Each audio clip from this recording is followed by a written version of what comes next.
To go ahead and bring in political analyst Steve Swatt, as we were just talking about with Mary Alice. Former President Donald Trump making his VP pick, his announcement today. For people who aren't familiar with J.D. Vance, can you give us some background, and why do you think Trump chose him specifically? Well, J.D. Vance is a repentant, never-Trumper. He has been quoted as saying about Trump years ago that he was an idiot and America's Hitler, but obviously he has changed his position. He was the first person out of the box on Saturday to pin the blame on Joe Biden for the assassination attempt.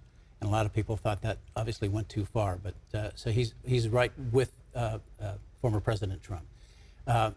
He is also with him, especially on the idea that Trump wants to hollow out the federal bureaucracy and replace middle management bureaucrats with individuals who are completely loyal to former President Trump. And according to J.D. Vance, he has said that if the courts say we can't do it, we should just ignore the courts. He'll be used primarily, I think, to help shore up and turn out the vote and turn out the vote in the upper Midwest. That's where he's from. He connects really well, I think, with those in the Rust Belt, the white working class, and I think he'll be used in that way. And I do want to talk to you about the political and electoral environment, because it has changed drastically just over the last few months.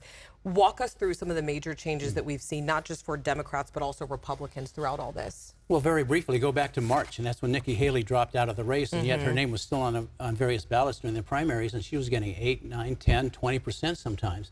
And so there was a feeling at the time that perhaps Trump was in trouble with his own party. It wasn't a unified party. Fast forward to today, it's the most unified it's ever been, and Trump is seen by party members as a martyr who took a bullet for the MAGA folks. Go back several months, Joe Biden was winning every primary. He was getting like 99% of all the delegates. Now, his position at the top of the ticket is in jeopardy, and there's so much pressure for him to drop out. Whether he will or not, we don't know. He says he won't. But basically the scenario has flipped, and the Democratic Party is now really fractured. Yeah, it's really changed a lot. And I mean, my next question is, where do the parties go from here in terms of campaigning? What happens next? Well, in terms of campaigning, I think they're going to do what they have been doing over the last several years, and they're going to go directly to those states that hold the election in the balance. If you go back to 2024, there were 7 states with 94 electoral votes that were decided by 3% or less. And so those are the key swing states. You're going to see all the candidates there. You're never going to see a candidate in California unless he or she, in the case of Kamala Harris, comes out to California to raise money.